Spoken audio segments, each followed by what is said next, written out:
আমাদের সাহেব যখন হুঙ্কার দেয় এত জোরে আওয়াজ হয়, এই আওয়াজ হবে না, একটু জোরে নারায়ে তাকবীর, আল্লাহু আকবার, নারায়ে তাকবীর, আল্লাহু আকবার।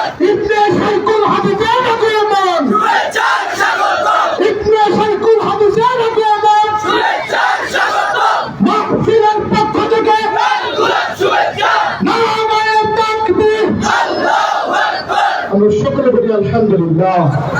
সম্মানিত এলাকাবাসী, আমরা তাদের সাথে ঘোরাফেরা করতেছি, আমি সকলকে